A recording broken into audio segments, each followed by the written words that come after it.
Berarti yang mengakomodir langsung dinas tenaga kerja. Betul. Jadi supaya tidak ada calo-calo di Betul. luar. Jadi langsung secara legal masuk ke kebutuhannya ke dinas gitu ya. Kalau tuh ada calo, bahasanya calo yang baik yaitu dilatih dulu.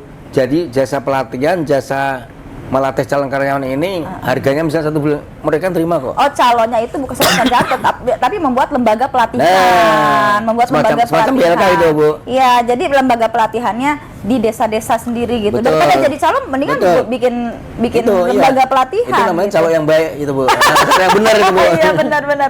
Karena kan tenaga kerja keluar juga kan ada tuh tempatnya ya, apa namanya, yayasan untuk tenaga kerja yang akan dikirim keluar. Ini, Kan semacam ini saling menguntungkan. Pihak perusahaan iya. sendiri ketika masuk karyawan baru, mereka sudah terlatih kok, punya kompetensi, bisa langsung pakai kok. Betul.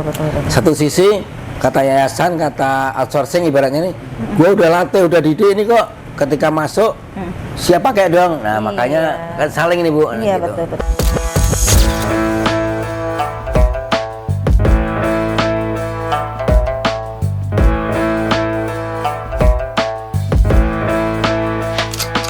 Yang tinggi. Nah, ke tahap selanjutnya dari 100 hari program kerja. Kita hanya bahas 2 aja lah, Pak. Ya, Karena kalau kita bahas 9 kita nggak kelar, nggak pulang-pulang, Pak. 1 bulan nanti ya. Terkait dengan sabar pungli, Pak. Ini sabar pungli ini sebenarnya seperti apa, Pak? Pungli mungkin sih apa namanya yang saya ketahui bermula dari teman-teman yang ada di daerah Kibin, Cikande dan sekitarnya. Itu namanya mau masuk ke perusahaan, Bu Neri. Itu jasa tenaga kerja bahasa saya. Jasa tenaga kerja ini terlampau tinggi. Puluhan loh, Pak. Katanya ya? 30 ada, 35 ada. Nah, untuk Nikomas yang saya tahu informasi langsung dari HRD-nya yang pusat, karyawannya adalah 55.000. Maksud orang 55. Dari 55.000 ini berapa 54 ribunya adalah karyawati perempuan artinya. Iya, kebanyakannya. Dan laki-lakinya ya 1000 berapa gitu. Berarti artinya 95%. kebanyakan adalah yang perempuan. Hanya laki-laki mahal memang, Bu. Kenapa? Ketika mau masuk yang laki-laki nunggu yang karyawan ini pensiun ataupun purna. Nah, untuk itu ini memang kalau boleh saya katakan benang kusut ya. Benang kusut. Benang kusutnya begini, pihak perusahaan ketika mau rekrut karyawan dia perlu cepat. Suatu ketika ada order sepatu misalkan untuk bulan ini 10 kontainer. Sementara tenaganya sudah maksimal 54. Dia perlu tenaga kontrak atau tenaga lepas. Rekrut 100 orang. Nah, 100 orang ini sampai terpenuhinya order 5 kontainer perlu waktu 3 bulan. Rekrut ini, Bu. Rekrut karyawan. Nah, rekrut ini siapa yang dihubungi?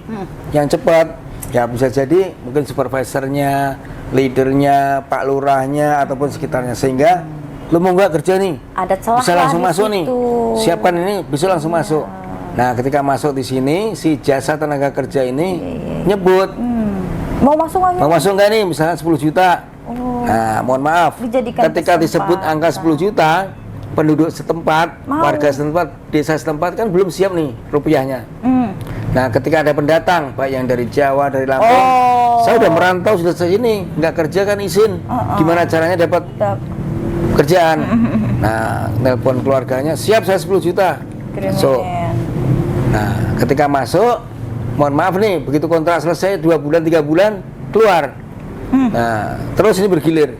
Nah, suatu ketika, makin lama kok yang banyak kerja orang luar, bukan orang kampung setempat. Demolah, ramelah. Padahal pabriknya ada di desanya. Yang kerja banyak orang luar. Tapi kesempatan kerjanya malah dari orang luar. Kesempatan buat orang dalam tidak punya kesempatan kerja. Bisa jadi memang murni dari dalam nggak minta sesuatu. Mungkin penghubungnya nih, Bu. Nah, untuk itu perlulah di sini turun ini pemerintah, kemudian juga dalam skala kecil kepala desa. Karena ada kaitannya dengan, mohon maaf nih, kebijakan kepala desa waktu beliau pilihan kan kosnya tinggi nih. Kemudian, jangan sampai itu malah kepala desa sebagai khawatirnya masuk ke situ, masuk ke benang ruwet tadi, Bu. Nah, untuk ke sini perlu kebijakan pemerintah. Contoh, ketika karyawan-karyawan baru yang memerlukan skill mesti dikelola dengan baik, kan ada peraturan menteri. Ketika rekrut karyawan menyampaikan kepada pemerintah dalam hal ini di Snaker, sampaikan nih, misalkan pabrik X perlu 100 orang dengan kompetensi X. Nah, pemerintah dalam hal ini menurut Disnaker perlu menyiapkan BLK lah, Balai Latihan Kerja. Kalau belum punya, kan ada tuh di desa-desa tempat-tempat yang punya yayasan, yang punya ya bahasanya yayasan. Atau ya. sebenarnya dana desa juga bisa ada pelatihan untuk masyarakat, itu bisa dimanfaatkan. Nah, itu namanya misalnya Yayasan Ek nih. Yayasan Ek ini membina untuk karyawan, calon karyawan jahit, karyawan ngelem, karyawan apa. Nah, ketika dilatih dari masyarakat, dari desa, nah nanti ketika apa namanya ada perusahaan minta, kan ada jasanya nih. Kompetensinya nih jahit, kompetensinya nih ngelas, kompetensinya nih misalkan ngaduk bahan kimia. Nah, jadi kerjasamanya diatur oleh pemerintah. Ketika ada karyawan baru perlu koordinasi dengan Disnaker, Disnaker koordinasi dengan desa. Ini perlu nih di desamu, pabrikmu perlu karyawan 100 yang kompetensinya ini. Iya. Nah, di situ sudah ada pelatihan yang sudah dilatih, punya kompetensi jahit lah, ngelem lah, ngaduk kimia lah, ngelas lah, silahkan.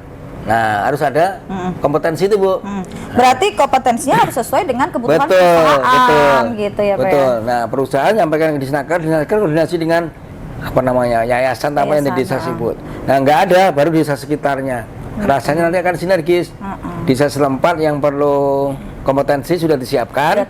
Ketika minta jasa, oke lah, jangan tinggi-tinggi. Kan udah dilatih ini, ibaratnya 1 bulan gaji, mereka terima loh, Bu. Iya. Berarti yang mengakomodir langsung Dinas Tenaga Kerja. Betul. Jadi supaya tidak ada calo-calo di luar. Jadi langsung secara legal masuk ke kebutuhannya ke dinas gitu ya. Kalau tuh ada calo, bahasanya calo yang baik yaitu dilatih dulu. Jadi jasa pelatihan, jasa melatih calon karyawan ini harganya misalnya 1 bulan, mereka terima kok. Oh, calonnya itu bukan sekedar jatuh, tapi membuat lembaga pelatihan, membuat lembaga pelatihan. BLK itu, Bu. Iya, jadi lembaga pelatihannya di desa-desa sendiri gitu. Betul. Daripada jadi calon, mendingan bikin itu, lembaga pelatihan. Itu namanya gitu. calon yang baik itu, Bu. Yang benar itu, Bu. Iya, benar-benar. Karena kan tenaga kerja keluar juga kan ada tuh tempatnya ya, apa namanya yayasan untuk tenaga kerja yang akan dikirim keluar. Ini kan semacam ini saling menguntungkan. Pihak perusahaan sendiri ketika masuk karyawan baru, mereka sudah terlatih kok, punya kompetensi, bisa langsung pakai kok. Betul. Satu sisi kata yayasan, kata outsourcing ibaratnya nih, gua udah latih, udah didik ini kok, ketika masuk siap pakai dong. Nah, makanya kan saling ini, Bu. Iya, gitu. betul. Tapi kalau hanya sekedar menerima, saya bisa membawa 5 orang nih, berapa? Nah, tapi dia tidak melakukan pelatihan dan akhirnya yang dapat yang bekerja itu bukan warga masyarakat itu gitu. Yang siap itu tadi.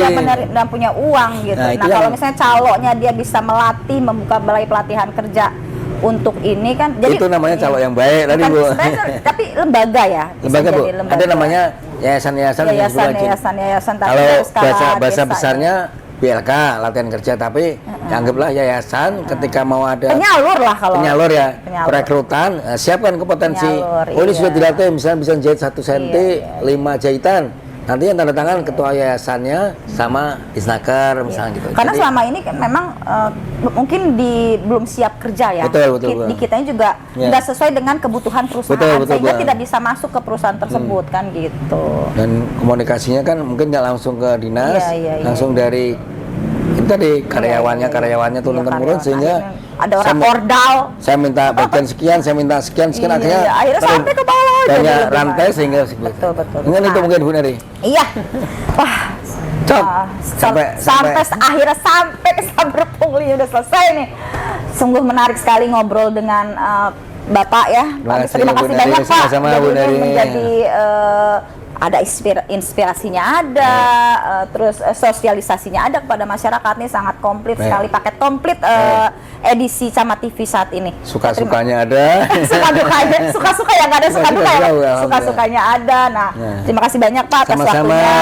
Semoga Bapak diberikan selalu kesehatan, keberkahan dalam menjalankan tugas-tugas. Pak, terakhir, pesan-pesan untuk pemirsa Camat TV nih, khususnya, silakan. Terima kasih Bu Neri atas diskusi ngobrol bareng yang memberikan manfaat. Kami atas nama pimpinan DPRD Kabupaten Serang mengucapkan terima kasih, dan sekaligus sebagai Ketua DPD PKS Kabupaten Serang, terima kasih supaya pesan ini sampai sesuai dengan jargon kita, kokoh melayani dan konsisten mengabdi. Jadilah apapun baik itu kepala UPD, baik itu dewan, baik itu camat, baik itu apapun, jadilah menjadi hamba yang bermanfaat kepada masyarakat. Amin, dimanapun ditempatkan. Untuk itu rasanya kalau ada kendala, ada permasalahan sebesar apapun, dengan merasa kita bagaimana kita di masyarakat menjadi yang manusia bermanfaat, rasanya akan bisa diselesaikan. Contoh tadi yang kita sampaikan, bagaimana penanggulangan sampah, penanggulangan tentang keluhan masyarakat, yuk bersama-sama kita emban bareng-bareng, kita mengabdi, melayani, menjadi manusia yang bermanfaat, insya Allah akan segera selesai. Untuk itu terima kasih, mudah-mudahan pesan ini sampai kepada masyarakat, dan terima kasih Bu Neri sebagai co-host hari ini, sehingga ketika ini tersampaikan, satu, jadilah apapun di masyarakat menjadi manusia bermanfaat, dan jangan lupa kunci pertama, jaga ketahanan keluarga. Amin, insya Allah. Berangkat dari keluarga yang tahan, keluarga yang konsisten, yang kuat, diamanai di apapun, insya Allah kita akan bisa selesai memberikan manfaat. Itu saja mungkin. Terima kasih Bu Neri atas pesannya. Terima kasih banyak Pak Sama-sama. Atas obrolan kita hari ini. Sedikit juga nasihat buat saya, terutama terhadap ketahanan keluarga. Insya Allah kita semua dijauhkan dari segala godaan, diberikan berkah. Dan pemirsa Camat TV, itulah bincang-bincang saya dengan Bapak Agus Wahyudiono sebagai Koordinator Komisi 3 DPRD Kabupaten Serang, bidang sektor keuangan dan BUMD, sekaligus sebagai Ketua DPD Partai Keadilan Sejahtera Kabupaten Serang. Saya ucapkan terima kasih banyak atas atensi Bapak Ibu semua atau pemirsa Camat TV. Semoga diberikan kesehatan, keberkahan, dan kebahagiaan. Yang paling penting adalah jangan lupa bahagia dunia akhirat. Amin. Dah Pak, enggak? Nuhun Bu Neri.